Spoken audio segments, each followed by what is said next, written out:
The smell of burning bacon woke half of Fort Worth, Texas, that July morning in 1878, and Adelaide Lewis stood in her small kitchen with tears streaming down her face, staring at the smoking pan like it had personally betrayed her.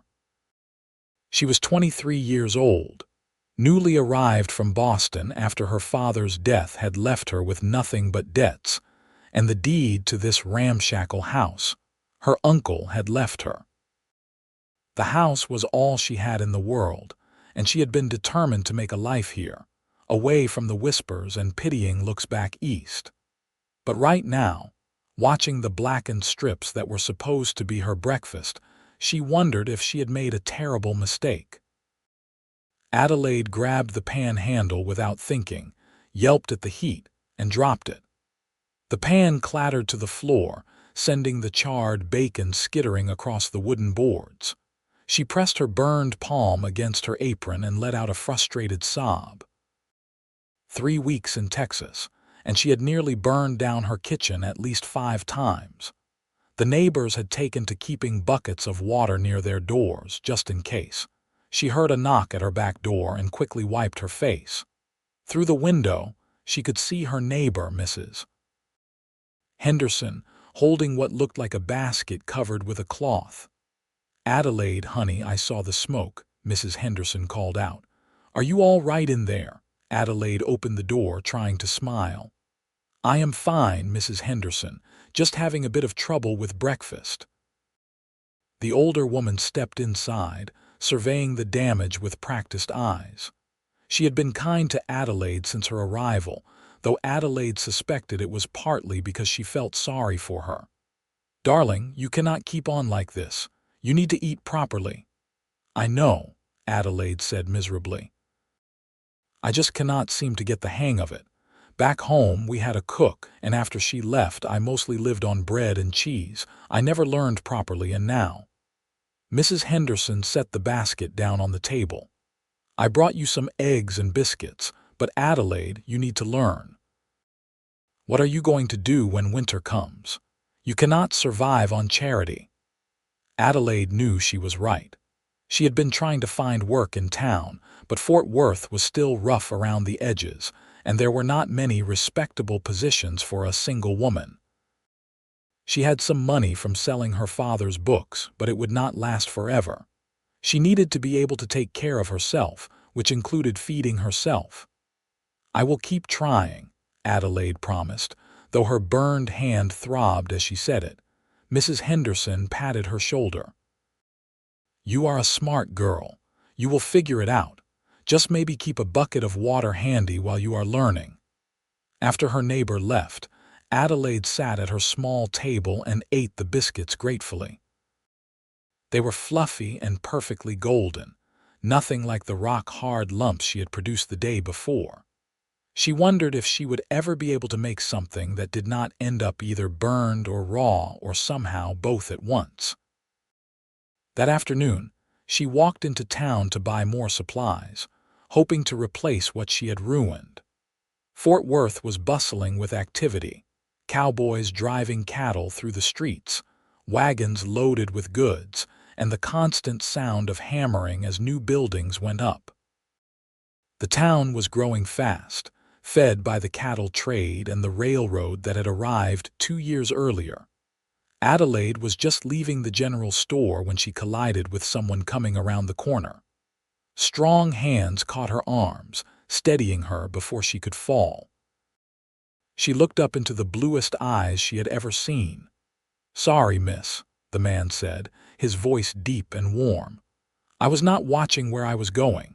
He was tall, with sun-bronzed skin and dark hair that curled slightly at his collar. He wore the typical clothes of a working cowboy, dusty from the trail, but there was something about the way he carried himself that made Adelaide's heart skip. "No, it was my fault," she stammered, stepping back. "I was not paying attention." He smiled, and she noticed the way his eyes crinkled at the corners. "Are you new in town? I do not think I have seen you before." "I arrived a few weeks ago," Adelaide said. "I inherited a house from my uncle." "Well, welcome to Fort Worth," he said, tipping his hat. "The name is Austin Miller. I run a small ranch about 5 miles outside of town." "Adelaide Lewis," she replied, feeling her cheeks warm under his gaze. They stood there for a moment, neither seeming to know what to say next. Finally, Austin cleared his throat. "I should let you get on with your day, Miss Lewis. But perhaps I will see you around town." "Perhaps," Adelaide said softly. She watched him walk away, noticing the confident stride, the way people nodded to him as he passed. Then she shook herself. She had more important things to think about than handsome cowboys. Like how she was going to manage dinner without burning down her kitchen.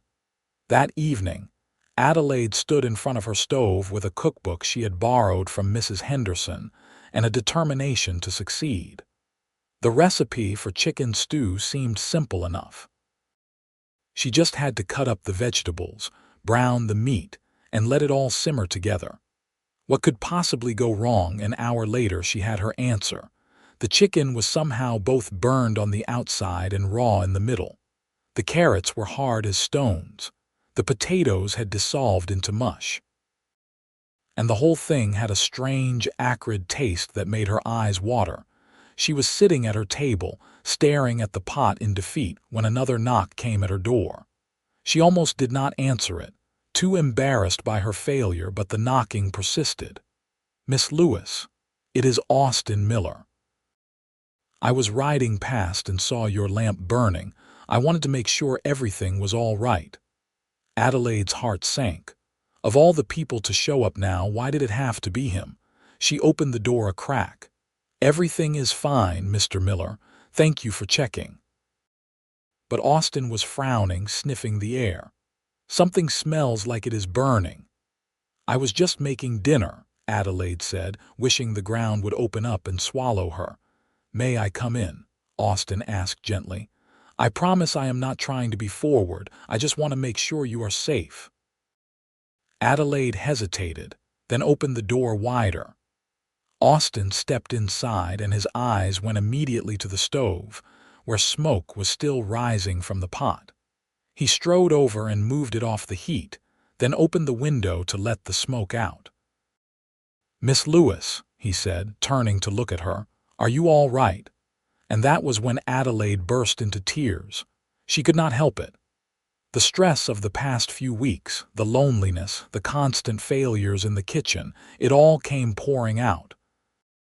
She sank into a chair and covered her face with her hands.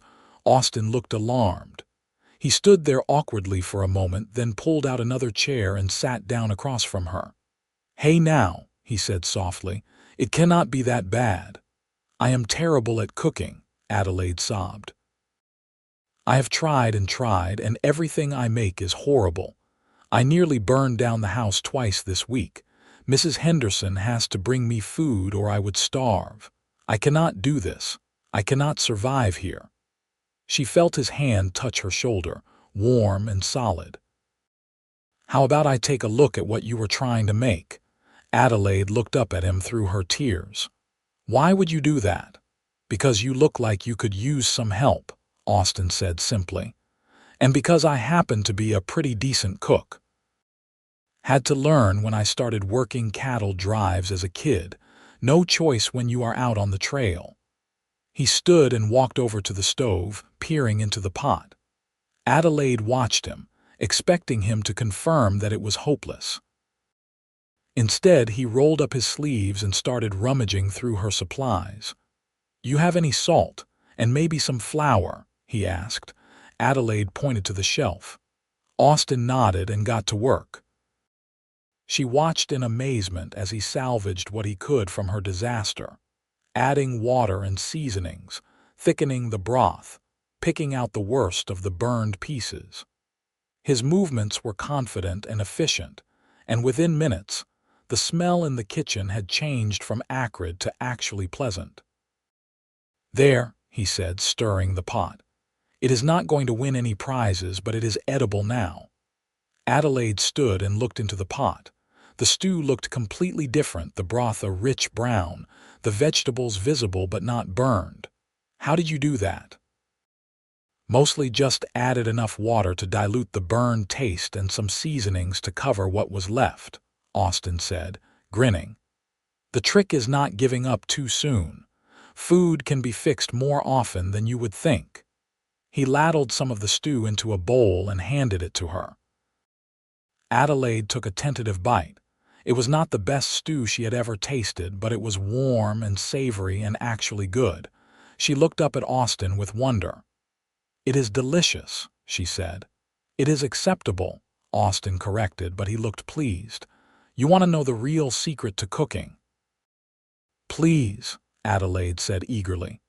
"Do not be afraid of it," Austin said, sitting back down at the table.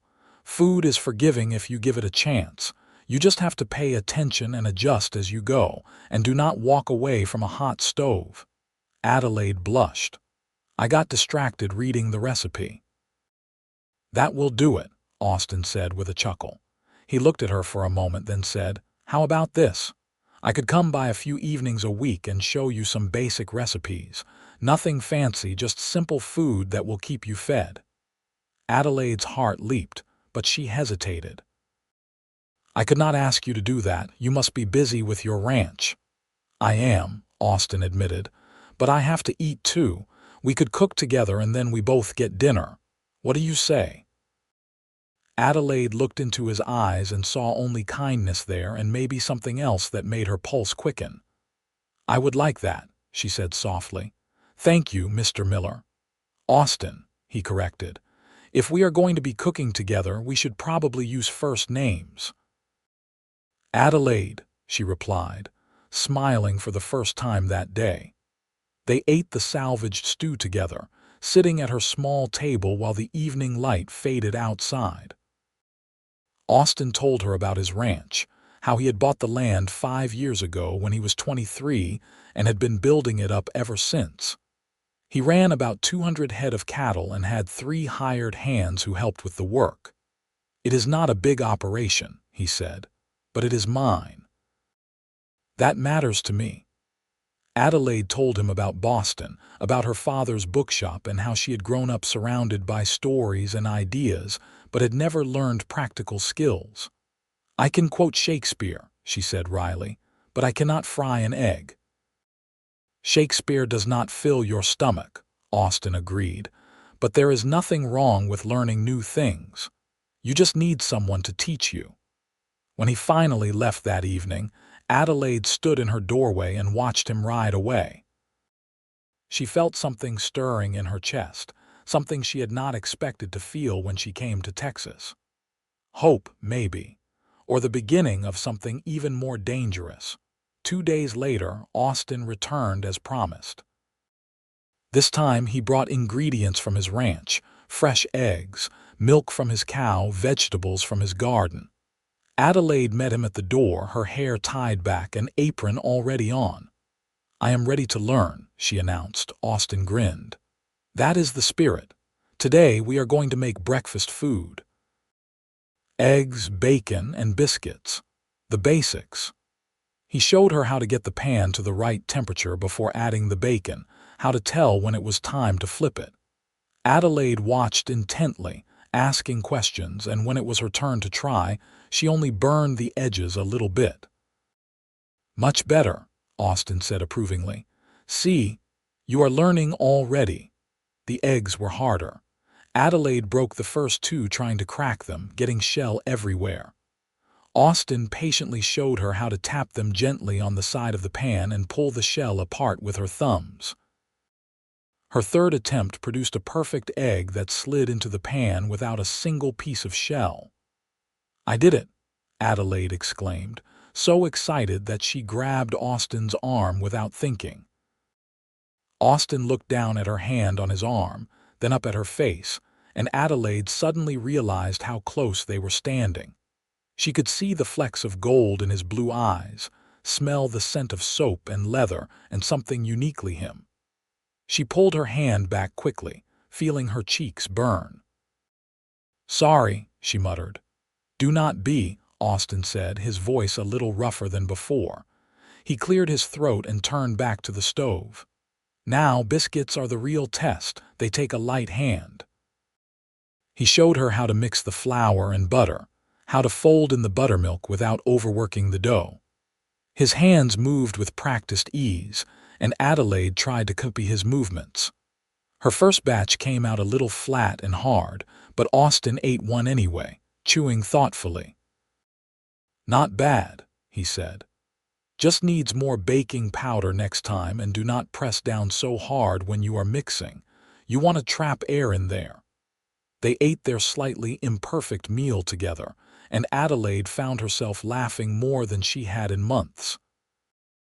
Austin had a dry sense of humor that caught her off guard, and he told stories about his ranch mishaps that had her wiping tears from her eyes.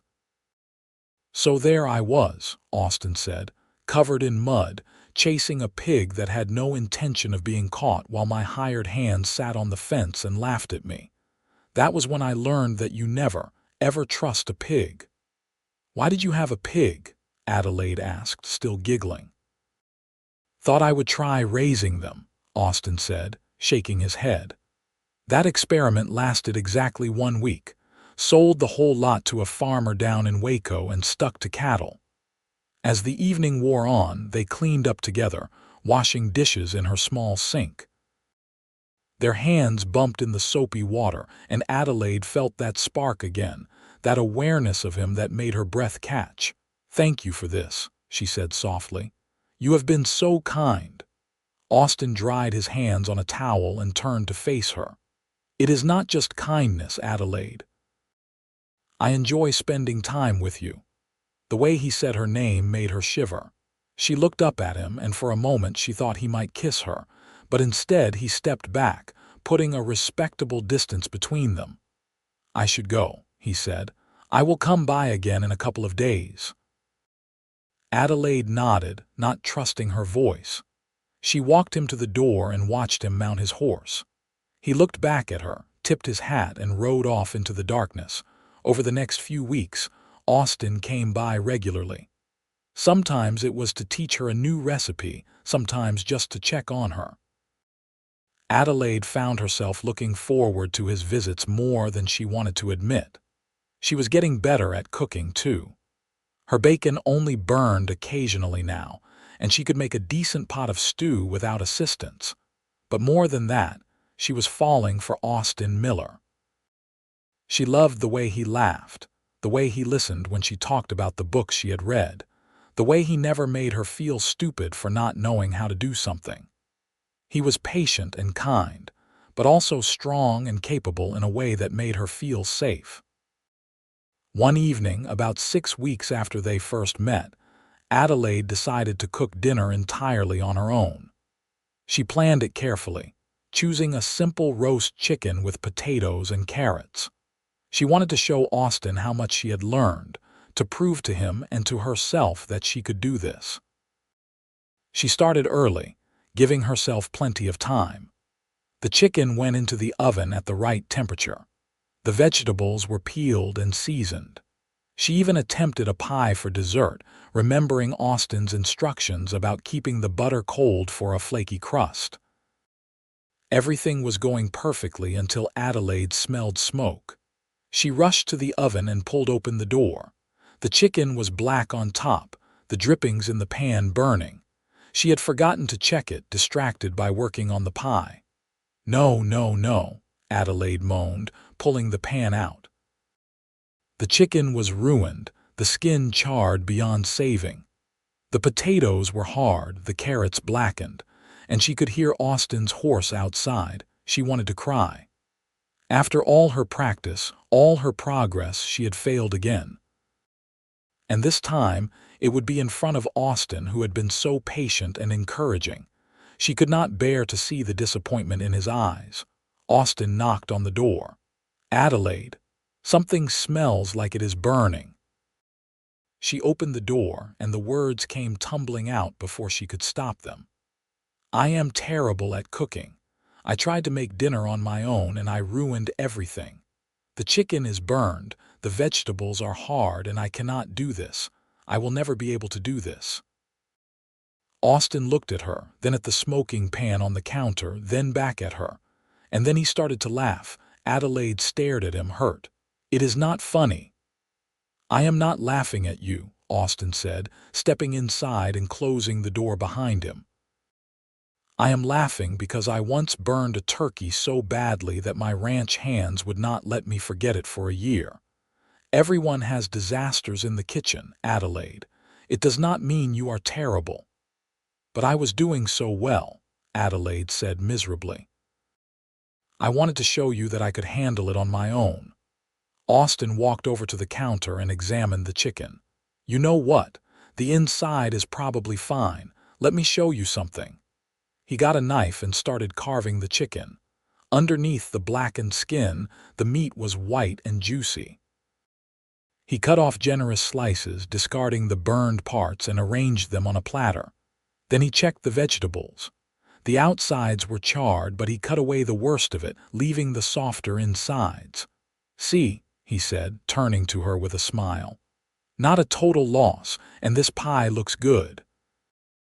Adelaide looked at the food he had salvaged. It was not what she had planned, but it was edible. "How do you stay so positive?" "Because cooking is not about being perfect," Austin said. "It is about feeding people and making them feel cared for." "And Adelaide, the fact that you tried to do this on your own tells me everything I need to know about you." "What does it tell you?" Adelaide asked quietly.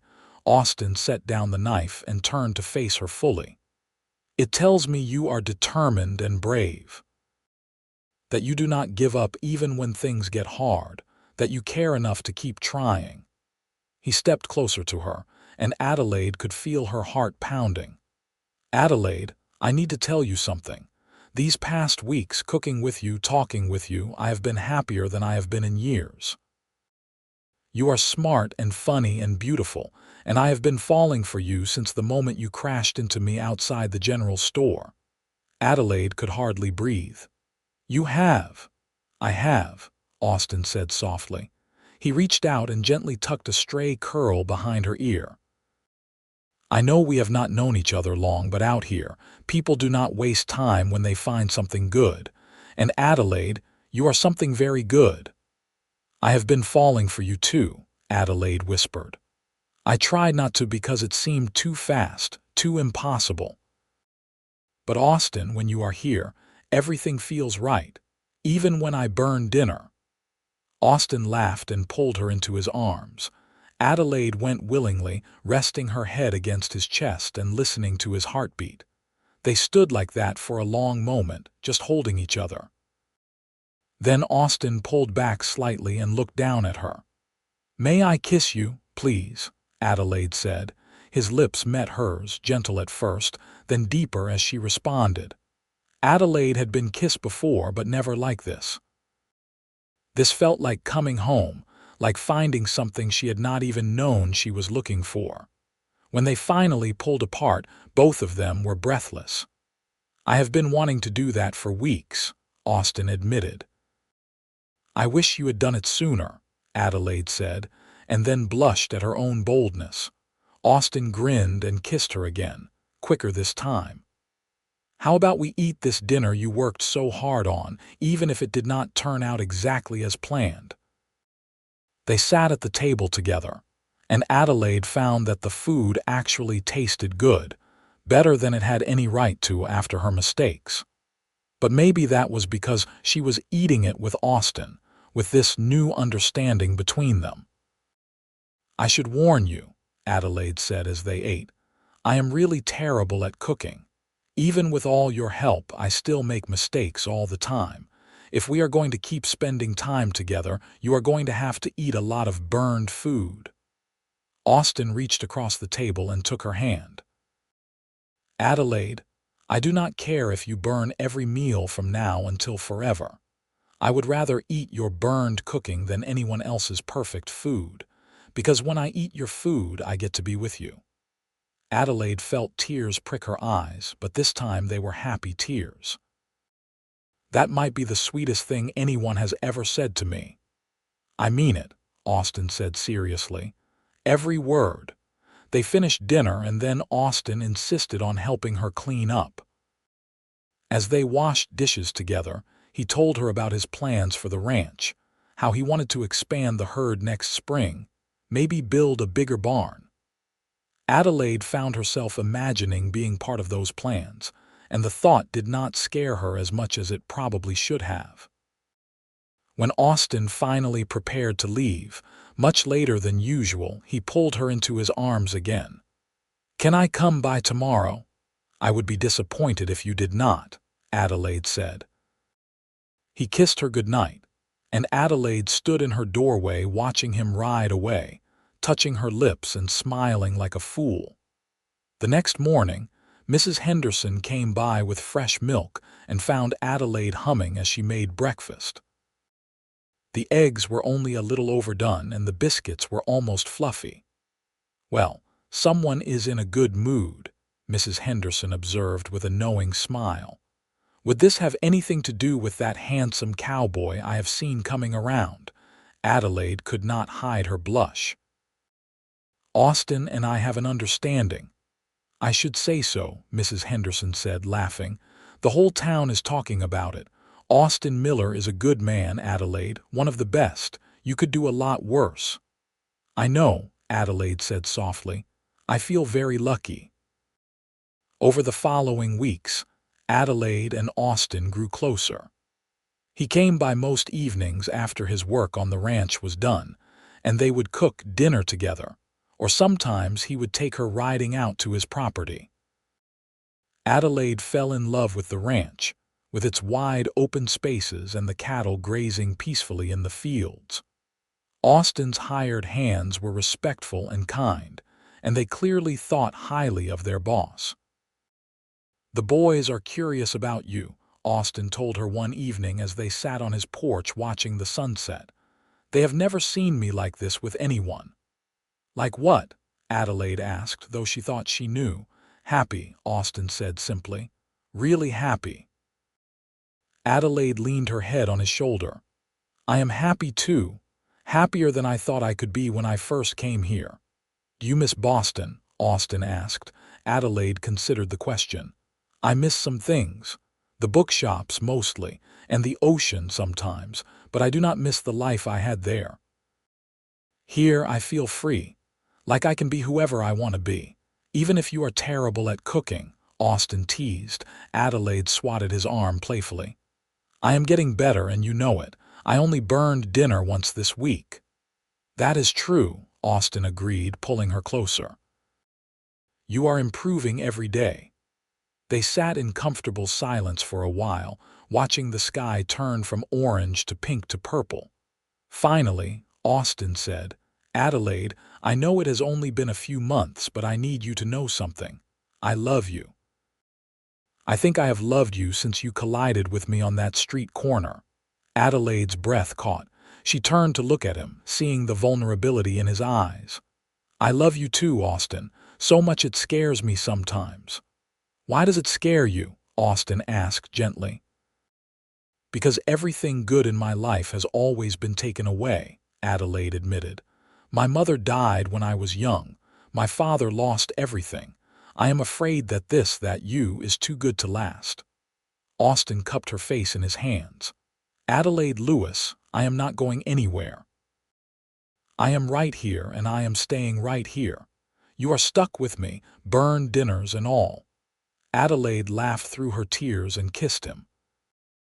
They held each other as the stars came out, and Adelaide let herself believe, maybe for the first time, that she could have a future filled with love and happiness. A few weeks later, Austin invited Adelaide to a dance in town. Fort Worth had a new dance hall, and there was going to be music and food and half the town in attendance. Adelaide spent the entire day getting ready, wearing her best dress, a deep blue silk she had brought from Boston. When Austin arrived to pick her up, his eyes widened. "Adelaide, you look beautiful." "You clean up pretty well yourself," Adelaide said, taking in his neatly pressed shirt and string tie. The dance was already in full swing when they arrived. The hall was packed with people, music pouring out into the street.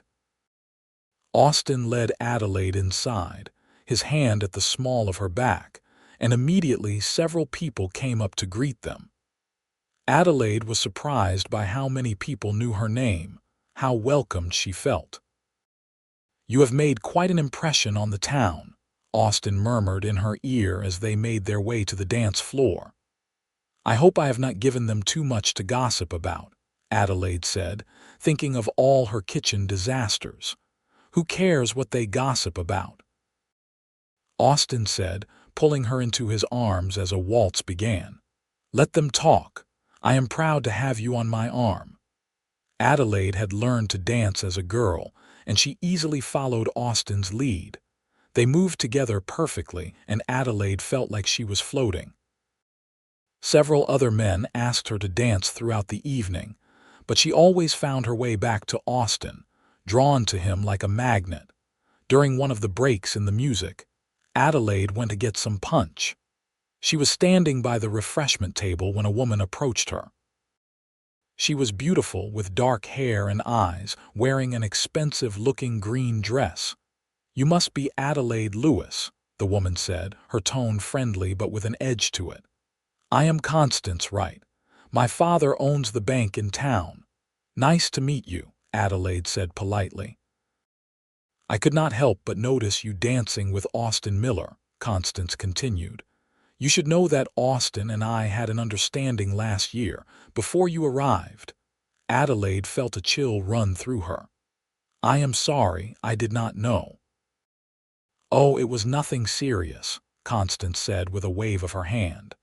"Just a few dinners, some dances, but I thought he would come back around eventually. Men always do, so do not get too comfortable. Austin is the best catch in Fort Worth, and there are plenty of women who would love to take your place." Before Adelaide could respond, Austin appeared at her side. He looked at Constance and his expression cooled. "Constance, are you bothering Adelaide?" "Of course not," Constance said sweetly. "We were just getting acquainted. I will let you two get back to your evening." She walked away, leaving Adelaide feeling shaken. "What did she say to you?" Austin asked, frowning. "She said you two had an understanding," Adelaide said quietly. Austin sighed. "Constance's father wanted us to court. He thought it would be good for business since I bank with him. I took her to dinner twice, but there was nothing there. No connection, no spark. I told her I was not interested months before I met you." "She seems to think you will change your mind," Adelaide said. Austin took both of her hands in his. "Adelaide, look at me. There is no chance of that, none. I am not interested in Constance Wright or any other woman in this town. I am interested in you, only you." Adelaide wanted to believe him, but Constance's words had planted a seed of doubt. "She is very beautiful." "So are you," Austin said firmly. "But beauty is not enough. I need someone I can talk to, someone who makes me laugh, someone who is not afraid to keep trying even when things get hard." "That is you, Adelaide. You are what I want." Adelaide looked into his eyes and saw the truth there. She let out a breath she had not realized she was holding. "I am sorry. I should not have doubted you." "You have nothing to be sorry for," Austin said. He led her back to the dance floor and pulled her close as the music started again. "Constance has always been a troublemaker. Do not let her get in your head." They danced the rest of the evening, and Adelaide tried to forget about Constance Wright and her veiled threats. But as they rode home in Austin's wagon, she could not help asking, "Are there other women in town who are going to warn me off?" Austin laughed. "Probably. I have lived here for 5 years, Adelaide. I have been to my share of social events. But I have never felt about anyone the way I feel about you. That has to count for something." "It does," Adelaide said, snuggling closer to him on the wagon seat. When they reached her house, Austin walked her to the door. "Do not let Constance bother you," he said. "She is just jealous because she cannot control me the way she controls everyone else." "I will try not to," Adelaide promised. Austin kissed her goodnight, long and thorough, until Adelaide forgot all about other women and doubts and anything else except the feeling of being in his arms.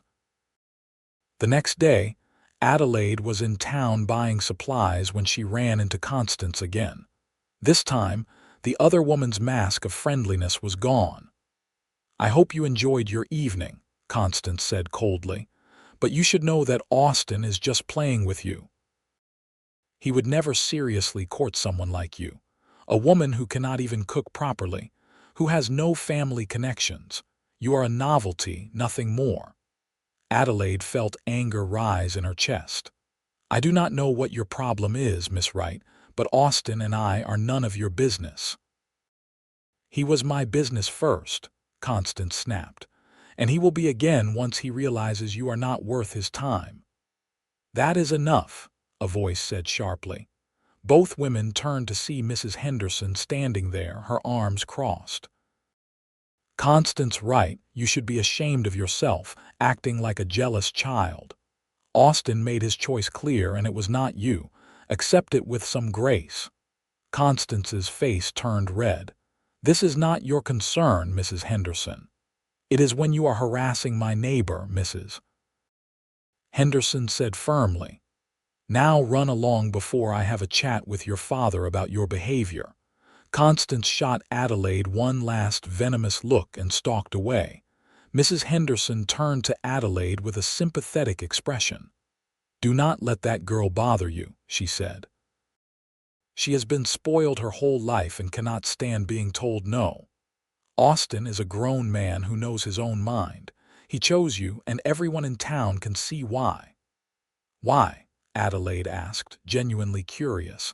"Because you are kind and real," Mrs. Henderson said. "You do not put on airs.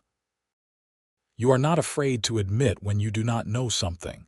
And you make Austin happy in a way I have never seen before. That matters more than anything Constance Wright can offer." Adelaide felt tears sting her eyes. "Thank you, Mrs. Henderson. That means a lot. Come on, Mrs. Henderson said, linking her arm through Adelaide's. "Let me help you with your shopping. And tonight, you are coming to my house for dinner. I am going to teach you how to make a proper pot roast that will knock Austin's socks off." That evening, Adelaide learned more about cooking than she had in weeks. Mrs. Henderson was a patient teacher, and she shared tips and tricks that Adelaide eagerly absorbed. By the time she went home, she had a full belly and a head full of new knowledge. True to his word, Austin came by the next evening. Adelaide had decided to put her new skills to the test, and she had a pot roast simmering on the stove. Austin sniffed the air appreciatively as he came through the door. "That smells amazing," he said. "Mrs. Henderson taught me yesterday," Adelaide admitted. "I wanted to try it on my own." They sat down to eat, and Adelaide held her breath as Austin took his first bite. His eyes widened and he looked at her with genuine surprise. "Adelaide, this is delicious," he said. "Really delicious." Adelaide could not help the huge smile that spread across her face. "Really? You are not just saying that to be nice, I promise," Austin said, taking another big bite. "This is as good as anything Mrs. Henderson makes. You have really learned a lot." They ate together, talking about their days. Austin told her about a problem he was having with some of his fences, and Adelaide told him about her encounter with Constance. She had not planned to bring it up, but it came out anyway. Austin's expression darkened. "She confronted you again. It is fine," Adelaide said quickly. Mrs. Henderson put her in her place. "And honestly, I feel sorry for her. She must be very unhappy to act that way." Austin reached across the table and took her hand. "You are a better person than I am. I just want to tell Constance to leave you alone." "I can handle Constance Wright," Adelaide said with more confidence than she felt. "She does not scare me." But a few days later, Adelaide had reason to question that confidence. She was at the general store when she overheard two women talking in hushed voices near the fabric display. "Did you hear about Austin Miller's girl?" one of them said. "Constance told me she nearly burned her house down 3 times last month. Can you imagine? What kind of wife would she make? I heard she has no family." the other woman said, "and no money. She is just looking for a man to take care of her. Poor Austin, he is too kind to see it." Adelaide felt like she had been slapped. She quickly finished her shopping and left before the women could see her, but their words followed her home, echoing in her head. Was that what people thought? That she was using Austin? That evening, when Austin arrived, Adelaide was quieter than usual. She had made a simple stew for dinner, and while it turned out well, she barely tasted it. Austin noticed immediately. "What is wrong?" he asked. Adelaide hesitated, then decided to be honest. "I overheard some women in town today. They were saying that I am just using you, that I am after your money and your ranch, and that I would make a terrible wife because I cannot cook." Austin's jaw tightened. "Who said this?" "It does not matter," Adelaide said. "Austin, maybe they are right. Maybe I am not good enough for you. You deserve someone who can take care of you properly, who knows how to run a household, who has family and connections." Austin pushed his chair back and came around the table. He knelt in front of Adelaide and took both her hands in his. "Adelaide, look at me." She met his eyes, seeing the intensity there. "I do not care what anyone in this town says," Austin said firmly. "I do not care if you burn every meal for the rest of our lives. I do not care that you do not have family here or that you did not grow up in Texas. I love you. You. Not some idea of what a wife should be, but you, exactly as you are." "But I am still learning everything," Adelaide said, tears spilling down her cheeks. "I am not good at any of the things a ranch wife should be good at." "Then you will learn," Austin said. "Together, we will figure it out." "Adelaide, I am not looking for perfection. I am looking for a partner, someone who will stand beside me and build a life with me. You are that person." "How can you be so sure?" Adelaide whispered. "Because I know my own heart," Austin said, "and my heart chose you the moment I met you. So unless you are telling me you do not want this, do not want me, then what other people say does not matter." Adelaide cupped his face in her hands. "I want this. I want you. More than anything." Austin pulled her down to the floor with him and kissed her deeply. They stayed like that for a long time, holding each other, until Adelaide finally pulled back. "What do we do about the gossip?" she asked. "We ignore it," Austin said. "Let them talk. Eventually they will find something else to gossip about. In the meantime, we just keep living our lives and being happy together. That is the best revenge." Adelaide nodded, feeling stronger with Austin's arms around her. "You are right. I will not let Constance Wright or anyone else make me doubt this." "That is my girl," Austin said with a smile. They stood up and finished their dinner, which had gone cold but still tasted good. After they cleaned up, they sat on Adelaide's small porch and watched the stars come out, talking about everything and nothing. "I want to show you something," Austin said after a while. "Will you come out to the ranch with me this weekend? Stay for a few days?" Adelaide's heart skipped. "Austin, I do not know if that would be proper." "You can stay in the guest room," Austin said quickly. "I have a housekeeper who comes in during the day. She is a widow named Martha, and she can act as chaperone. I just want you to see the ranch properly, to experience what life would be like there." Adelaide understood what he was really asking. He wanted her to see if she could picture herself living there, being part of that life. It was a big step, but one she was ready to take. "I would like that," she said softly. The following Saturday, Austin picked her up early in the morning with a wagon loaded with supplies. The ride out to the ranch took about an hour, and Adelaide enjoyed every minute of it. The Texas landscape was so different from Boston, all wide open spaces and endless sky. She could see why Austin loved it. When they arrived at the ranch, Adelaide was pleasantly surprised. The house was bigger than she had expected, a sturdy wooden structure with a wide porch. There were several outbuildings, including a large barn, and she could see cattle dotting the fields beyond.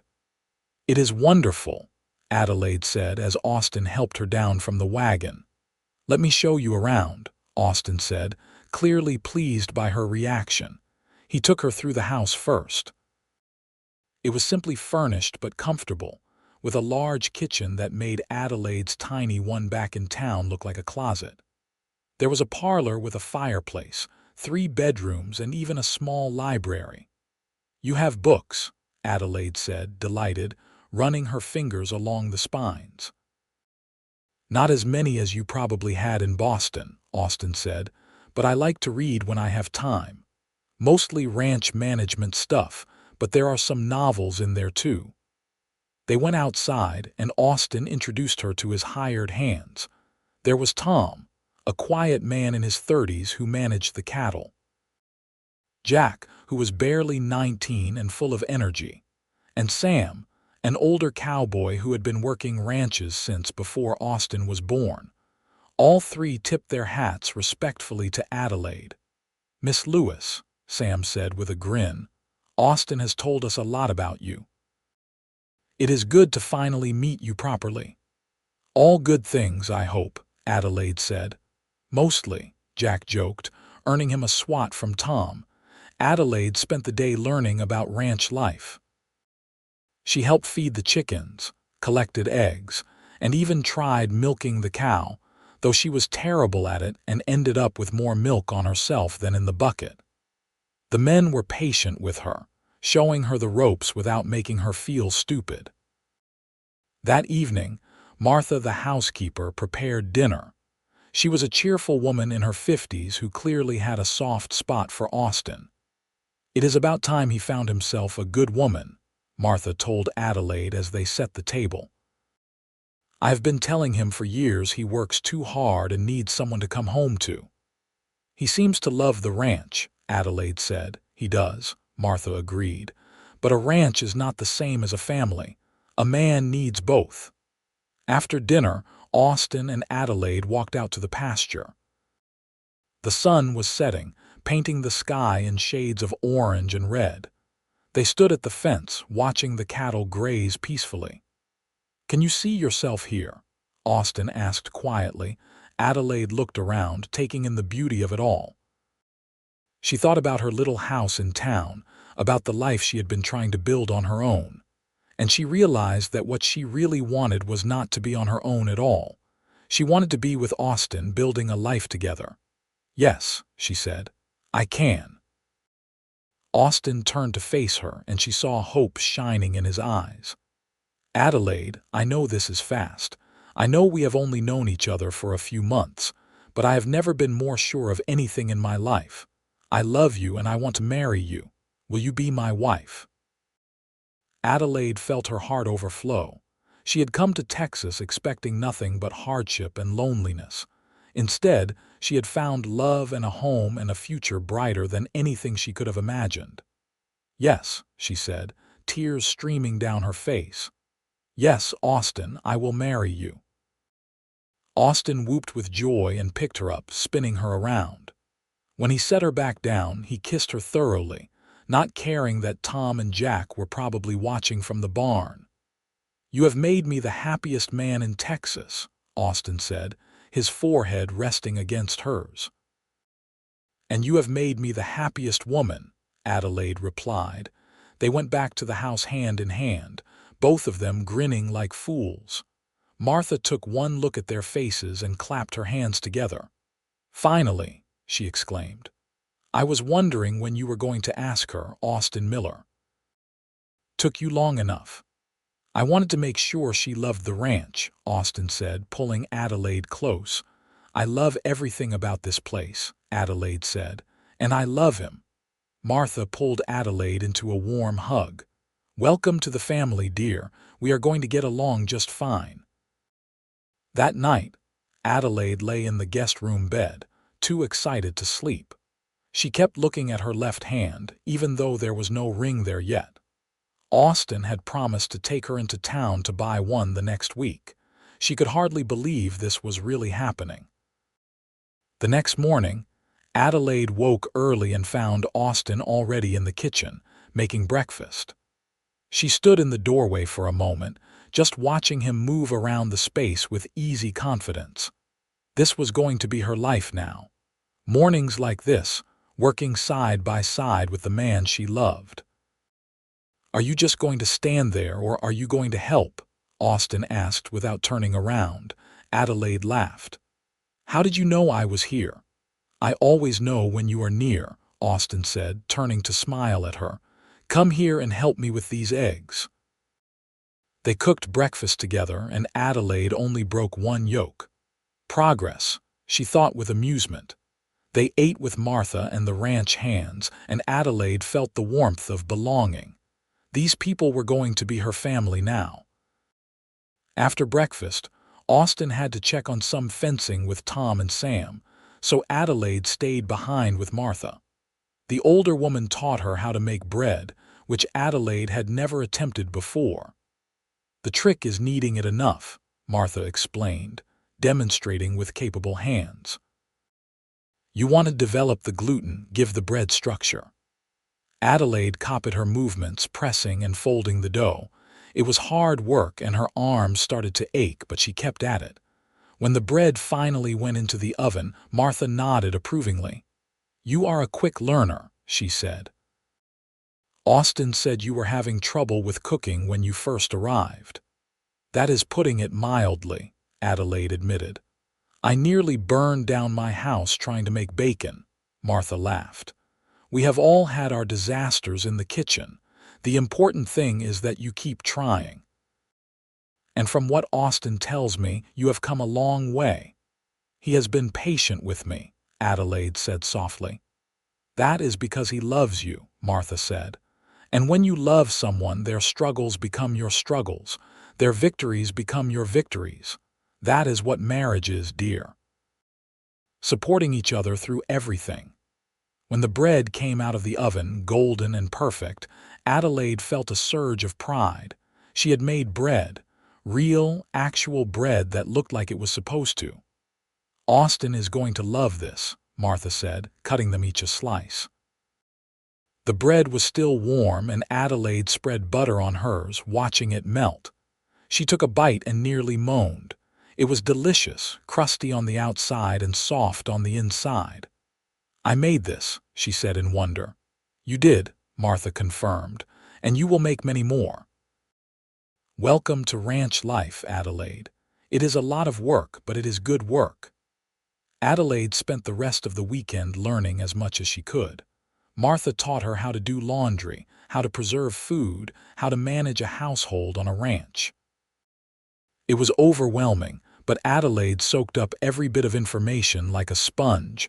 On Sunday evening, Austin took her back to town. They held hands the whole way, talking about their plans. They decided to get married in 6 weeks, which would give Adelaide time to prepare and Austin time to finish some projects on the ranch. "Where do you want to get married?" Austin asked. "I do not need anything fancy," Adelaide said. "Maybe just at the church in town with a few friends." "Whatever you want," Austin said. "As long as I get to call you my wife at the end of it, I do not care where we do it." When they reached Adelaide's house, Austin walked her to the door. "I am going to miss sleeping under the same roof as you, even with you in the guest room," he admitted. "Only 6 more weeks," Adelaide reminded him. "Then we will be together every night." Austin kissed her goodnight, and Adelaide went inside, already counting down the days. The next week was a whirlwind of activity. Adelaide and Austin went to the jeweler, where he bought her a simple gold band with a small diamond. It was not ostentatious, but it was perfect, and Adelaide loved it. News of their engagement spread through Fort Worth quickly. Most people were happy for them, but Adelaide noticed some sour looks from Constance Wright and her friends. She ignored them, focusing instead on preparing for her new life. Mrs. Henderson helped her pack up her house, sorting through her belongings to decide what to take to the ranch and what to sell. Adelaide did not have much, but what she had was precious to her, especially her books. "Austin said I could bring all of them," Adelaide said, running her hand over the volumes her father had given her. "He even cleared shelves in his library for me." "That is a good man," Mrs. Henderson said warmly. "You are very lucky, Adelaide." "I know," Adelaide said, and she meant it. 2 weeks before the wedding, there was a social at the church. Adelaide attended with Austin, wearing her engagement ring proudly. She noticed Constance across the room, whispering to a group of women. Adelaide squared her shoulders and walked over. "Good evening, Constance," she said politely. Constance looked startled, then recovered her composure. "Adelaide, I heard about your engagement. Congratulations." "Thank you," Adelaide said.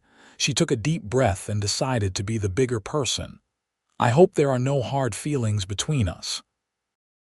I know you and Austin had some history, but I promise I will make him happy." Constance's mask slipped for a moment, and Adelaide saw real pain there. "He was never mine to lose," she admitted quietly. "I was just too stubborn to admit it. I hope you know how lucky you are." "I do," Adelaide said softly. "And I hope you find someone who makes you as happy as Austin makes me." Constance nodded, blinking rapidly. "Thank you. That is very gracious of you." She paused, then added, "For what it is worth, I am sorry for the things I said. I was jealous and petty, and you did not deserve it." Adelaide was surprised but touched. "I appreciate that, and I forgive you." The two women parted on better terms than they had ever been on, and Adelaide felt lighter for it. She found Austin across the room and went to his side. "What was that about?" he asked, having watched the exchange. "Making peace," Adelaide said. "Life is too short for holding grudges." Austin kissed her forehead. "Have I mentioned that I love you?"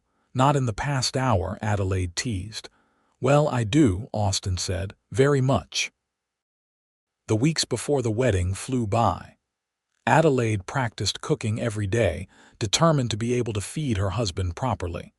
She still had disasters, but they were fewer and farther between. She learned to laugh at her mistakes instead of crying over them. Martha came to town to help Adelaide pick out fabric for her wedding dress. They chose a simple white cotton with delicate lace trim. Mrs. Henderson sewed the dress, creating something beautiful that made Adelaide feel like a princess when she tried it on. The night before the wedding, Adelaide lay in her bed in town for the last time. Tomorrow, she would be Mrs. Austin Miller. Tomorrow, her new life would begin. She felt nervous but excited, like she was standing on the edge of a great adventure. The wedding day dawned clear and bright. Mrs. Henderson helped Adelaide get ready, pinning her hair up and helping her into the dress. When Adelaide looked at herself in the mirror, she hardly recognized the woman staring back at her. She looked happy, confident, loved. The ceremony was held at the small church on Main Street. Austin stood at the altar in his best suit, his eyes never leaving Adelaide as she walked down the aisle. There was no one to give her away, but she did not need anyone. She was choosing this, choosing him, of her own free will. The Reverend said the words, and Adelaide and Austin repeated their vows. When Austin slipped the gold band onto her finger and said, "I do," Adelaide felt tears of joy slide down her cheeks. "I do," she whispered back, and then Austin was kissing her and everyone was cheering. The reception was held in the church hall. There was music and dancing, and someone had made a beautiful cake. Adelaide was overwhelmed by the kindness of the townspeople, many of whom she had barely spoken to but who had come to celebrate with them anyway. "Happy, Mrs. Miller?" Austin asked as they danced. "Happier than I have ever been," Adelaide said, resting her head against his chest. As the sun began to set, Austin and Adelaide said their goodbyes and climbed into the wagon he had decorated with flowers. They rode out to the ranch, where Martha had prepared the house for them. She had left food in the kitchen and fresh flowers in their bedroom, and then discreetly disappeared to her own small house on the property. Austin carried Adelaide over the threshold, both of them laughing. He set her down gently in the middle of the parlor and took her hands. "Welcome home, Mrs. Miller," he said. "It feels like home already," Adelaide said, "because you are here." They spent their first evening as husband and wife sitting on the porch, watching the stars come out. Austen told her stories about the constellations, and Adelaide told him about the books she had read that mentioned the same stars. They talked and laughed and dreamed about their future together. When they finally went inside, Adelaide felt a flutter of nervousness. But Austen was gentle and patient, and he made her feel cherished and loved. They fell asleep in each other's arms, and Adelaide thought that she had never felt safer or more content. The next morning, Adelaide woke to find Austen already up and dressed. She could hear him moving around in the kitchen. She got dressed quickly and went to join him, finding him making coffee. "Good morning, wife," Austen said with a grin. "Good morning, husband," Adelaide replied, still getting used to the words. They made breakfast together, eggs and bacon and the bread Adelaide had learned to make from Martha. It was a simple meal, but it tasted perfect because they were eating it together in their own home. After breakfast, Austen showed Adelaide how the daily routines worked on the ranch. Tom and the other hands had given them a few days alone, so it was just the two of them handling the chores. Adelaide fed the chickens, collected eggs, and helped Austen check on the cattle. It was hard work, but satisfying. That evening, Adelaide decided to cook dinner entirely on her own as a surprise for Austen. She chose a recipe for chicken and dumplings that Martha had taught her. She worked carefully, taking her time, checking and rechecking each step. When Austen came in from mending a fence, the kitchen smelled wonderful. He looked at the pot on the stove and then at Adelaide with surprise. "You made this." "I did," Adelaide said proudly, "and I did not burn anything." They sat down to eat, and Adelaide watched nervously as Austen took his first bite. His eyes widened and he looked at her with genuine amazement. "Adelaide, this is incredible. Really, truly incredible. This is as good as any restaurant in Fort Worth." Adelaide felt her heart soar. "Really?" "Really," Austen confirmed, taking another big bite. "I cannot believe how far you have come. Do you remember that first dinner you tried to make?" Adelaide laughed. "The one where you salvaged that terrible stew, how could I forget?" "And now look at you," Austen said, reaching across the table to take her hand. "Making delicious meals like a pro. I am so proud of you." "I had a good teacher," Adelaide said softly. "You did the work," Austen corrected. "You did not give up even when it was hard. That is all you." They finished dinner, and then Adelaide brought out a pie she had made for dessert. It was apple with a crust that was actually flaky, just like it was supposed to be. Austen ate 2 pieces and declared it the best pie he had ever tasted. "You are just saying that because you love me," Adelaide teased. "I am saying it because it is true," Austen said. "Though I do love you, more than anything in this world."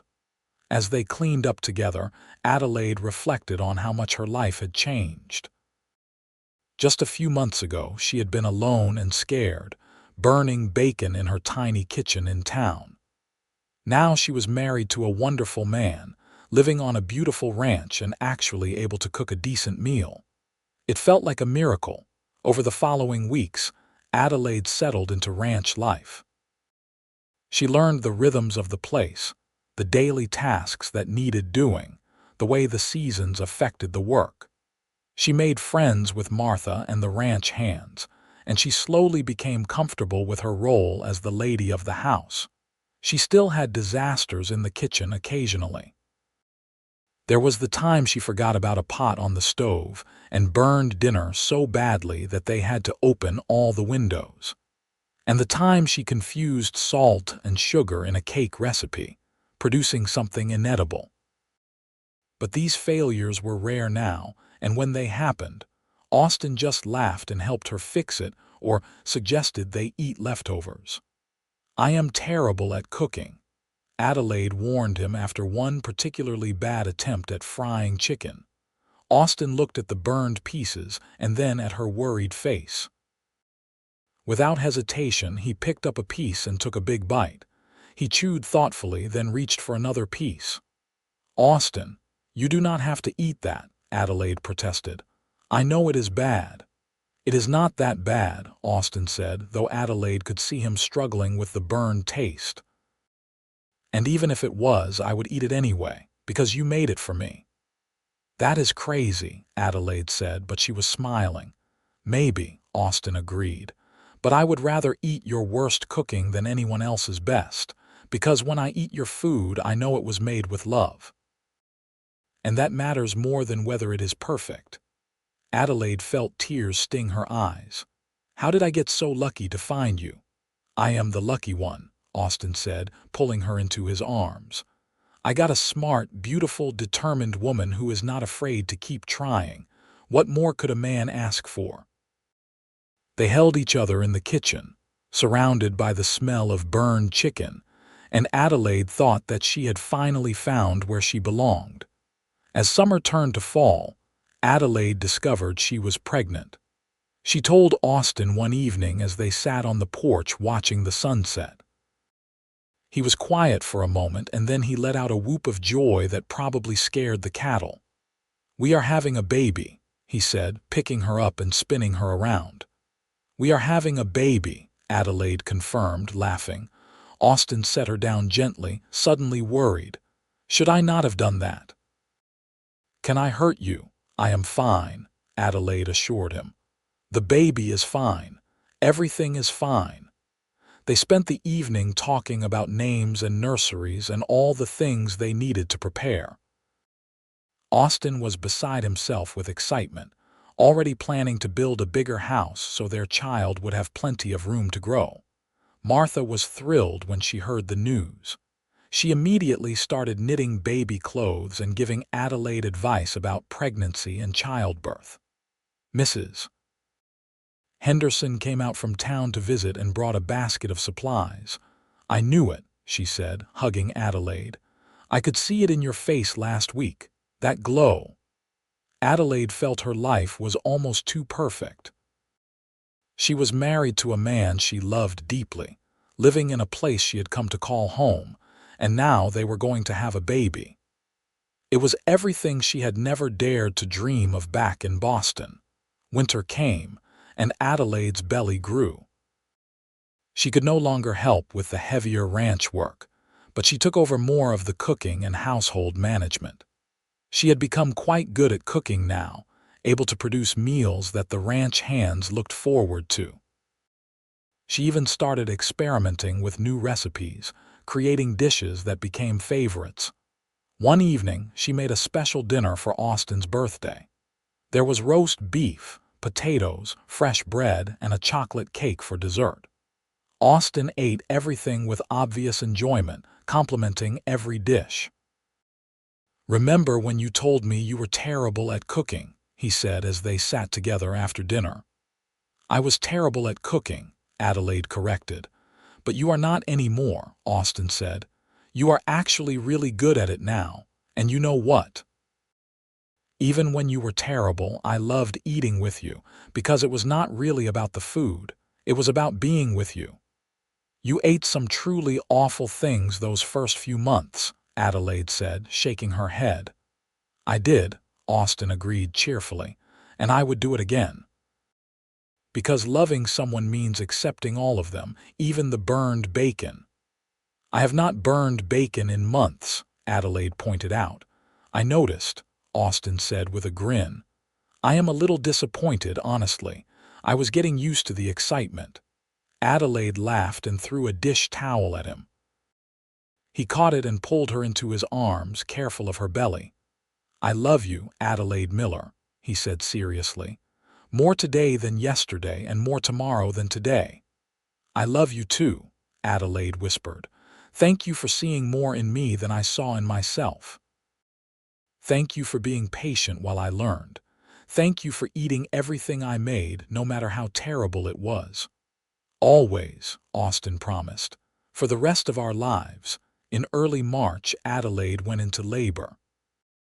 It was long and difficult, but Austin stayed by her side the whole time, holding her hand and encouraging her. When their son finally arrived, red-faced and squalling, Adelaide felt a love she had not known was possible. "He is perfect," Austin said, tears streaming down his face as he held their baby for the first time. "Just like his mother." They named him Daniel after Adelaide's father. He had Austin's blue eyes and Adelaide's dark hair, and he was the most beautiful thing either of them had ever seen. Martha helped for the first few weeks, teaching Adelaide how to care for a newborn. It was exhausting and overwhelming, but also wonderful. Adelaide would sometimes wake in the night to feed Daniel and find Austin already awake, just watching them with an expression of pure contentment. "Could not sleep?" Adelaide would ask. "Did not want to miss a moment," Austin would reply. As Daniel grew, the ranch prospered. Austin expanded the herd and hired 2 more hands. He built the bigger house he had promised, with room for more children and a library that Adelaide filled with books. She had ordered crates of them from back east, wanting to make sure their children grew up surrounded by stories and learning. On their 2nd anniversary, Adelaide made a special dinner. She chose all of Austin's favorite dishes and executed them perfectly. When they sat down to eat, Austin looked at her across the table with that familiar warmth in his eyes. "Do you remember our first dinner together?" he asked. "The stew I tried to make," Adelaide said, laughing. "How could I forget? It was terrible." "It was not that bad," Austin said, though his grin gave him away. "It was horrible and you know it," Adelaide said, "but you ate it anyway." "Of course I did," Austin said, "because even then I knew you were special. I knew I wanted to keep knowing you, keep spending time with you. A little burned stew was not going to scare me away." Adelaide felt tears prick her eyes. Even after 2 years, he could still make her emotional with his words. "I am so glad I crashed into you that day in town." "Best collision of my life," Austin agreed. After dinner, they sat on the porch of their new house watching the stars. Daniel was asleep inside, watched over by Martha. The ranch was quiet, peaceful. "Are you happy?" Austin asked, pulling Adelaide close. "More than I ever thought possible," Adelaide said. "When I came to Texas, I thought my life was over. I thought I would be alone forever, struggling to survive. But instead I found you. I found a home. I found a family." "You gave me all of that too," Austin said. "Before you, the ranch was just a place I worked. Now it is a home. Because you are in it." They sat in comfortable silence for a while, just holding each other. Then Adelaide said, "I have something to tell you." "What is it?" Austin asked. "I am pregnant again," Adelaide said softly. Austin's face lit up like a sunrise. "Really, really," Adelaide confirmed. "We are going to have another baby." Austin kissed her tenderly. "I love you so much. Thank you for this life. Thank you for not giving up on cooking or on Texas or on yourself. Thank you for taking a chance on a cowboy who knocked into you on the street." "Thank you for eating my terrible cooking," Adelaide said, laughing through happy tears. "And for loving me anyway." "Always," Austin promised. "No matter what you cook, no matter what happens, I will always love you. That is a promise I intend to keep for the rest of my life." As the years passed, their family grew. After Daniel came a daughter they named Emma, then another son, Thomas, and finally another daughter, Grace. The ranch grew too, becoming one of the most successful operations in the area. Austin and Adelaide worked side by side, building something lasting and good. Adelaide never became a perfect cook. She still had occasional disasters, days when she burned dinner or forgot an ingredient or tried a recipe that simply did not work. But she had become capable and confident, able to feed her family and the ranch hands with satisfying, nourishing meals. And Austin, true to his word, ate everything she made. Even on the days when the biscuits were hard, or the stew was too salty, or the chicken was a little dry, he ate it with genuine appreciation. Because for him, it was never really about the food. It was about the love that went into making it, the effort Adelaide put into caring for her family. On their 10th anniversary, Adelaide made the same meal she had attempted that first disastrous night they cooked together. But this time, it came out perfectly. The chicken was juicy, the vegetables were tender, the broth was rich and flavorful. She set it on the table with pride. Austin took a bite and closed his eyes. Delicious, but you know what? What? Adelaide asked. I kind of miss the burned version, Austin said with a mischievous grin. It had character. Adelaide threw a napkin at him and he ducked, laughing. Their children giggled, and Adelaide felt her heart overflow with love for this life they had built together. That night, after the children were in bed, Adelaide and Austin sat on their porch as they had done countless times before. The stars were bright overhead and the ranch was peaceful around them. "Do you ever regret it?" Adelaide asked. "Marrying someone who could not cook?" Austin pulled her close and kissed the top of her head. "Never, not for a single second. You brought so much more into my life than good cooking ever could. You brought love and laughter and partnership. You gave me a family. You made this ranch into a home. I would eat burned food for the rest of my life if it meant keeping you." "Well, you will probably have to eat at least a little burned food," Adelaide admitted. "I burned the bacon this morning." "I noticed," Austin said. "It was delicious." They both laughed, and Adelaide thought about how far they had come. She had arrived in Fort Worth alone and frightened, unable to feed herself properly, thinking her life was ending. Instead, it had been beginning. She had found Austin, who saw past her failures to the person she could become, who was patient while she learned, who encouraged her efforts, who loved her not despite her flaws but as a complete person who included those flaws. He had eaten her terrible cooking and loved her anyway, and in doing so, had given her the confidence to keep trying, keep growing, keep becoming. And now, years later, she had built a life she was proud of. She was a wife, a mother, a rancher's partner. She could cook a decent meal and run a household and help manage a successful ranch. She had friends and family and a place she belonged. All because a handsome cowboy had been willing to eat burned stew and see the potential in a woman who warned him she was terrible at cooking. "I love you, Austin Miller," Adelaide said, turning to look at her husband. Even after 10 years, he could still make her heart skip. "I love you, Adelaide Miller," Austin replied. "My wife, my partner, my home. Thank you for that first terrible meal. It was the beginning of everything." They sat together under the stars, holding hands, surrounded by the life they had built together. And Adelaide knew that no matter what the future held, no matter what disasters she might produce in the kitchen or what challenges they might face, they would handle it together, because that was what love was. Not perfection, but persistence. Not flawless execution, but genuine effort.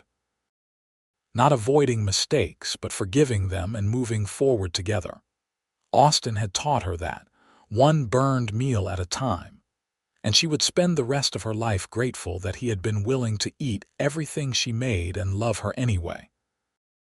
The ranch continued to thrive, and their children grew strong and healthy. Daniel showed an interest in ranching and often rode out with Austin to check on the cattle. Emma loved cooking with Adelaide and had already surpassed her mother's skills at a young age. Thomas was obsessed with books, spending hours in the library Adelaide had created. And Grace, their youngest, had a talent for managing people that suggested she would be formidable when she grew up. Adelaide sometimes still helped Mrs. Henderson in town, visiting her old friend and bringing food from the ranch. The two women would sit and talk about how much had changed since Adelaide first arrived in Fort Worth. "You were so lost when you got here," Mrs. Henderson said one afternoon. "I worried about you." "I was lost," Adelaide agreed, "but I found my way with a lot of help." "Austin is a good man," Mrs. Henderson said, "but you did the work. You learned and grew and built this life. That was you." Adelaide thought about that on the ride home. Yes, Austin had helped her. Martha had taught her. Mrs. Henderson had supported her. But ultimately, she had been the one to keep trying, to push through the failures, to believe she could learn. That was worth being proud of. When she got home, she found Austin in the barn with Daniel, teaching him how to care for a sick calf. She stood in the doorway, watching them together, feeling a profound sense of gratitude for this life. Austin looked up and saw her. His face broke into that smile that still made her heart flutter after all these years. "There is my girl," he said. "Here I am," Adelaide replied, walking over to join them. "Need any help?" "Always," Austin said, putting his arm around her waist. They worked together to treat the calf, with Daniel watching and learning. It was a simple moment, nothing special, but it was also everything. This was family. This was partnership. This was love. That evening, Adelaide made dinner for her family. It was just a simple beef stew, nothing fancy, but it was hearty and warming and perfect for the cool spring evening. As they all sat around the table together, talking and laughing and arguing good-naturedly about ranch business, Adelaide felt complete. "This is really good, Mama," Emma said, taking another helping. "Thank you, sweetheart," Adelaide replied. Austin caught her eye across the table and winked.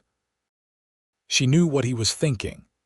They were remembering that first terrible stew, the one he had salvaged in her tiny kitchen in town. Look how far they had come since then. After dinner, after the children were in bed, Adelaide and Austin took their customary walk around the ranch. They checked on the animals, made sure everything was secure for the night, and just enjoyed being together. "I was thinking," Austin said as they walked, "maybe we should expand the herd again next spring. We have the grazing land and the market is good." "That sounds reasonable," Adelaide said. "We would need to hire another hand or two." "Probably," Austin agreed. "What do you think about building a bunkhouse? Something bigger than what we have now, so we can house more workers comfortably." They discussed the plans, both of them contributing ideas.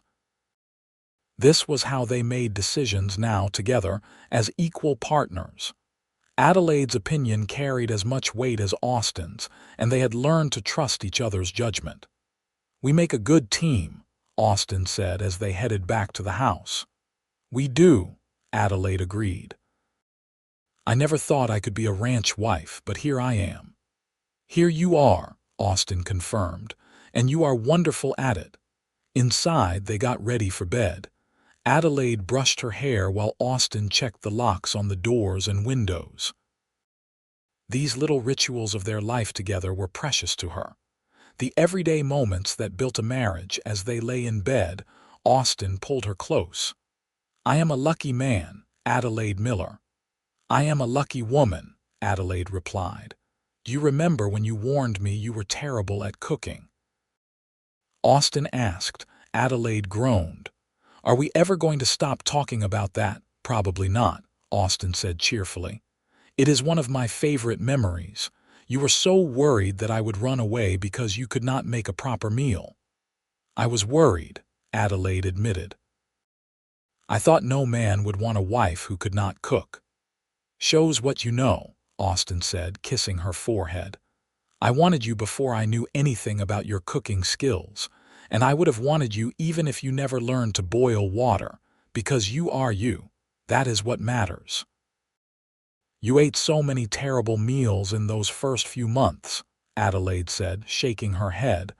"I cannot believe you stuck with me." "Adelaide, look at me," Austin said seriously. She turned to face him in the darkness.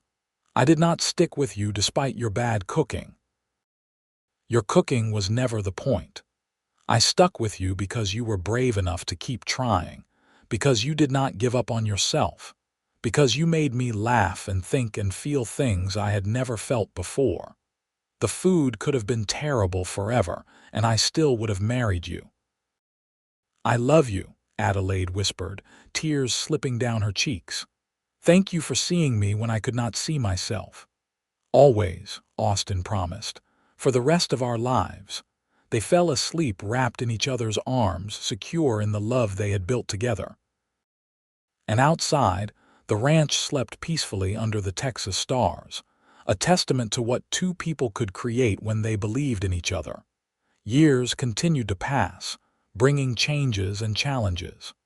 There were droughts that tested their resilience and storms that damaged property. There were market downturns that made money tight and illnesses that scared them. But through it all, Adelaide and Austin faced everything together, supporting each other through the hard times and celebrating the good ones. Adelaide kept cooking, kept learning, kept improving. She developed her own recipes, combinations of things Austin liked and techniques she had learned from Martha and her own experiments. She became known in the area for her hearty ranch cooking, and other ranch wives would sometimes ask her for advice. She would always laugh when that happened.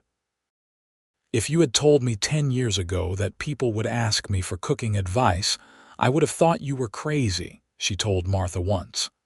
"But you earned it," Martha said. "You worked hard and learned and did not give up. That is something to be proud of." Adelaide was proud, but she also stayed humble. She never forgot those early days of burning everything she touched, of feeling hopeless and incompetent. Those memories kept her kind when others struggled, patient when teaching her daughters, and grateful for how far she had come. When Daniel turned 18, he told his parents he wanted to stay and help run the ranch instead of going east to college as they had offered. Austin was thrilled, and Adelaide was touched that their son loved the ranch as much as they did. "Are you sure?" she asked him. "You could have opportunities we never had." "This is the opportunity I want," Daniel said firmly. "I want to build on what you and Pa have created. I want to make this ranch even better." And he did. Over the next few years, Daniel proved himself capable and innovative, suggesting improvements that increased their efficiency and profits. Austin beamed with pride at his son's accomplishments, and Adelaide loved watching the two men she loved most working side by side. Emma married a young banker from Fort Worth when she was 20. Adelaide helped her daughter prepare for her own household, teaching her all the cooking and household skills she had learned. But Emma was a natural, taking to domestic tasks in a way Adelaide never had. "I wish I had your talent," Adelaide told her daughter as they baked together one afternoon. "You have your own talents, Mama," Emma said. "You might not have been a natural cook, but you learned. And more importantly, you built this ranch with Pa. You are partners in a way a lot of couples are not. That is special." Adelaide hugged her daughter, grateful for her wisdom. Emma was right. The ranch was as much Adelaide's as it was Austin's. They had built it together, and that was an accomplishment worth celebrating. Thomas went east to study law when he turned 19, but he promised to return. "I want to help the ranch legally," he explained. "Make sure we are protected and can expand safely. I will come back, I promise." Adelaide believed him, and she was proud that her son wanted to use his education to help the family. Grace, their youngest, showed an interest in breeding horses. Austin supported her passion, setting aside part of the ranch for her to start a small breeding program. She worked tirelessly, developing a reputation for quality animals that drew buyers from across Texas. Adelaide watched her children thrive and felt grateful that she and Austin had built something lasting. This ranch, this family, this life, it would continue beyond them. On their 20th anniversary, Austin surprised Adelaide with a trip to San Antonio. They left the ranch in Daniel's capable hands and spent a week just being together, exploring the city and enjoying each other's company without the constant demands of ranch life. One evening, they had dinner at a fancy restaurant, the kind of place Adelaide had known in Boston but had not experienced in years. The food was elaborate and beautifully presented, and Adelaide tried each dish carefully. "What do you think?" Austin asked, watching her. "It is very good," Adelaide said, "but honestly I prefer your cooking, and mine," Austin laughed. "Our cooking is definitely simpler." "But it is ours," Adelaide said. "Made with our hands in our kitchen for our family, that makes it better than anything fancy." Austin reached across the table and took her hand. "Do you remember when you could not even fry an egg?" "How could I forget?" Adelaide said, smiling. "You have reminded me approximately 1,000 times." "Because I love that story," Austin said. "It is the story of how you did not let fear or failure stop you, how you kept trying until you succeeded. That is why I love you, Adelaide, not because you eventually learned to cook, but because you are the kind of person who keeps trying." "You made it possible," Adelaide said softly. "You ate everything I made, no matter how terrible. You never made me feel stupid or inadequate. You just encouraged me and helped me learn. That is why I love you, because you see the best in people and help them become it." They finished their fancy dinner and walked back to their hotel hand in hand. 20 years of marriage, and Adelaide was more in love with Austin than ever. He was her partner, her best friend, her home. When they returned to the ranch, their children had planned a surprise anniversary party. The whole community was their neighbors, friends, ranch hands past and present. There was music and dancing and more food than they could possibly eat. Adelaide looked around at all these people, at the life she and Austin had built together, and felt overwhelming gratitude.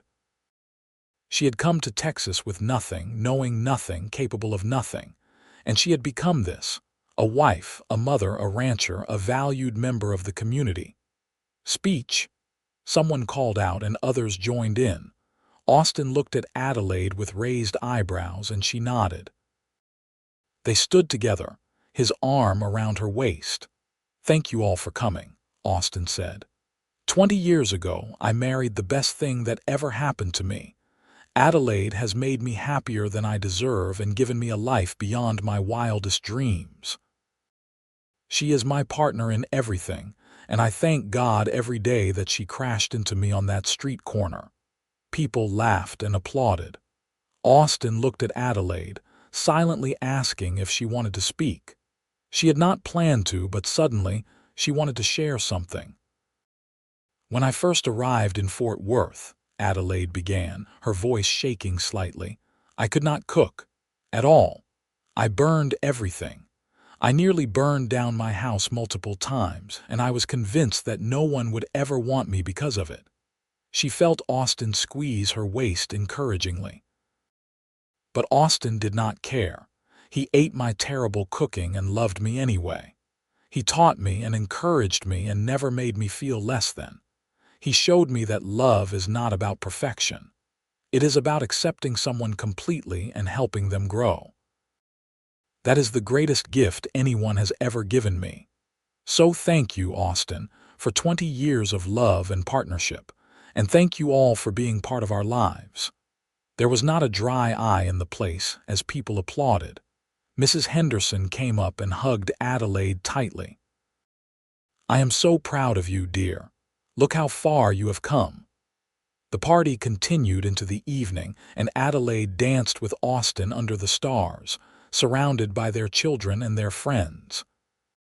This was everything she had never known to want, everything she had found by taking a chance on a new life in a new place. As they got ready for bed that night, exhausted but happy, Austin said, "That was a good party." "It was perfect," Adelaide agreed. She looked at her husband, this man who had changed her life in every way.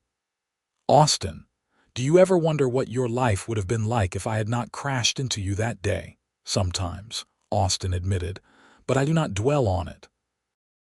Because this life, this one right here, is exactly where I am supposed to be, with you. Even with all the burned dinners, Adelaide teased. Especially with the burned dinners, Austin said seriously. Those dinners are part of our story. They are part of what makes us us. I would not change a single one of them. Adelaide climbed into bed and snuggled close to her husband. I love you, Austin Miller. Thank you for eating everything I made, terrible as it was.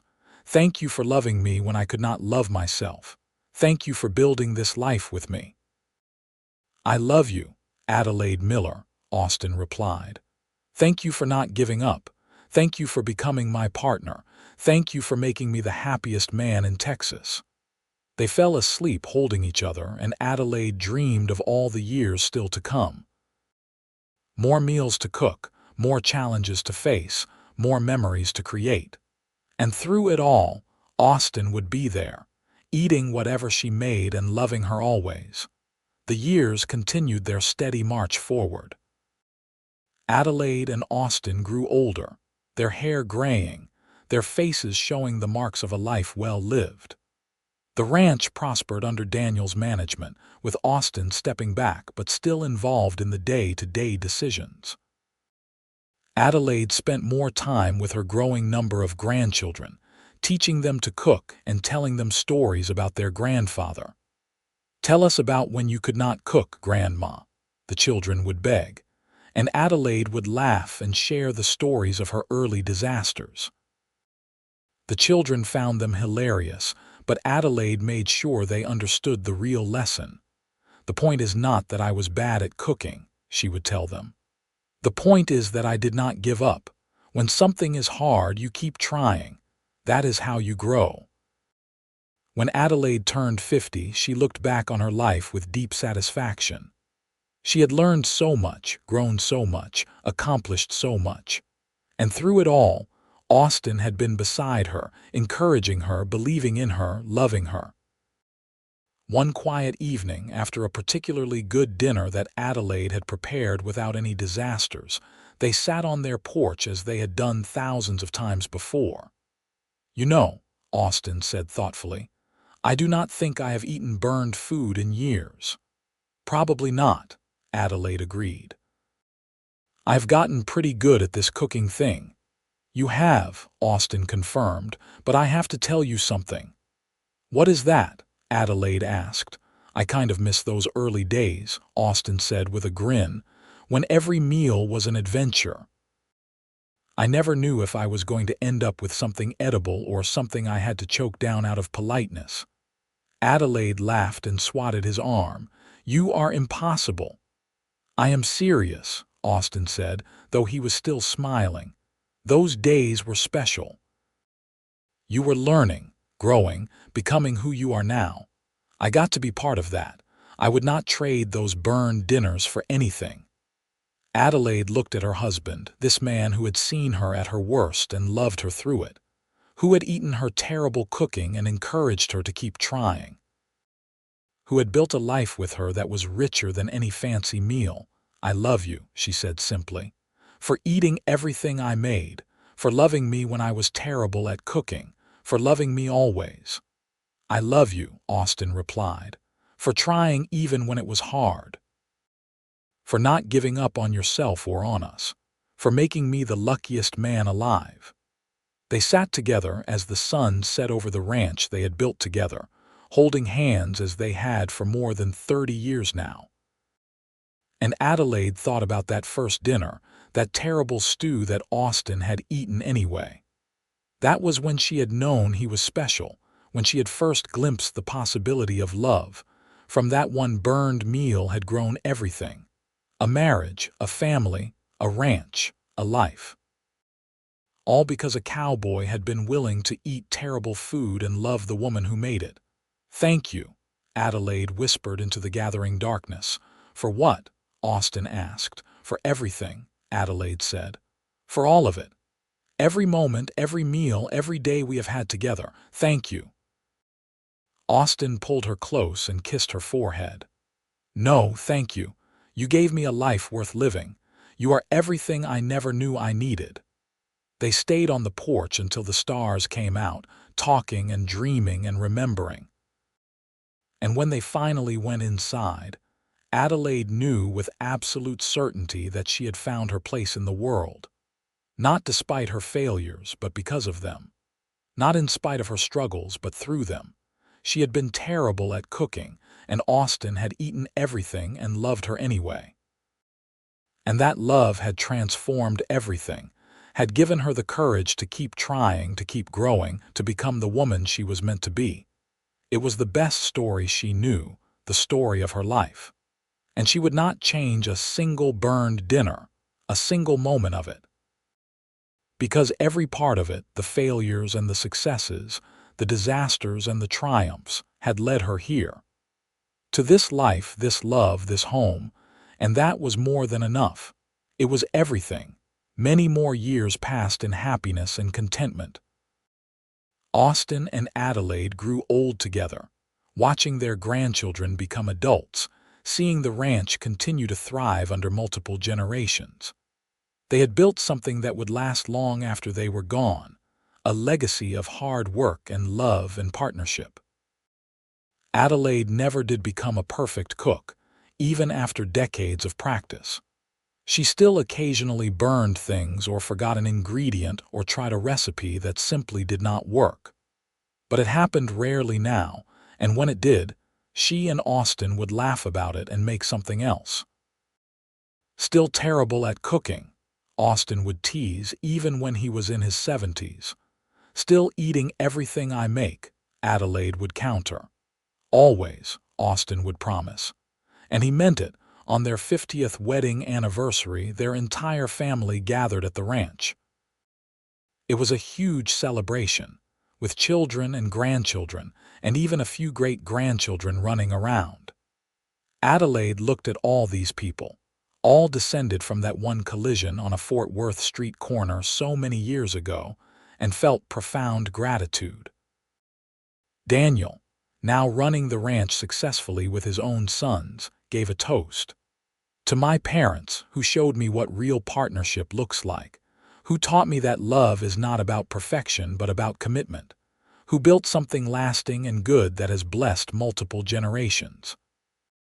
Thank you for everything." Adelaide and Austin stood together, his arm around her waist even though they both moved more slowly these days. They looked at each other, and Adelaide saw her whole life reflected in Austin's eyes. Every meal, every conversation, every moment of love. 50 years, Austin said softly just for her, and I would do it all again. Me too, Adelaide said. Every burned dinner, every challenge, every moment, all of it.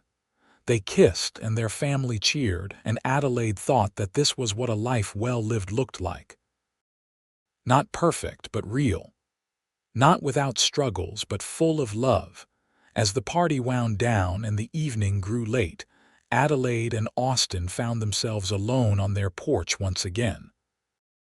It had been rebuilt and expanded over the years, but it was still their favorite place, the spot where they had shared so many conversations and dreams. "I am tired," Austin admitted. He was 75 now and the years were showing. "I am too," Adelaide said. She was 73, and her joints ached in a way they never had when she was young, but they were happy. That was what mattered. They had lived fully, loved deeply, and built something that would outlast them. "Do you remember when you warned me you were terrible at cooking?" Austin asked, his voice softer than it used to be but still warm with affection.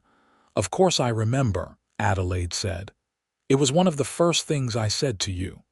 And I ate everything anyway," Austin said. "You did," Adelaide confirmed.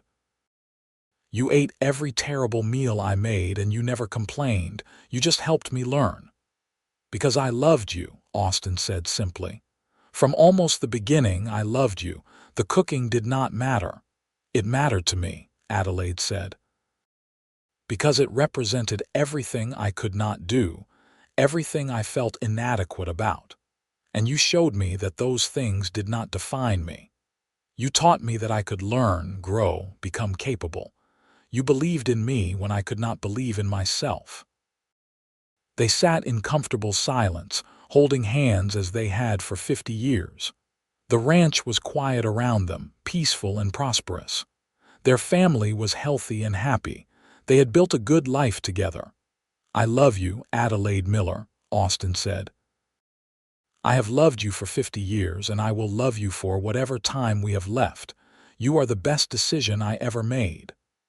"I love you, Austin Miller," Adelaide replied. "Thank you for eating my terrible cooking. Thank you for loving me anyway. Thank you for this life." They stayed on the porch as the night deepened, two old people who had loved each other well. And as Adelaide rested her head on Austin's shoulder, she thought about how a simple act of kindness, eating bad food, because he cared about the person who made it, had changed everything. That was love, real love. Not romantic gestures or grand declarations, but daily choices to support and encourage and accept. Austin had eaten her burned dinners and helped her learn to cook better. He had seen her struggles and helped her overcome them.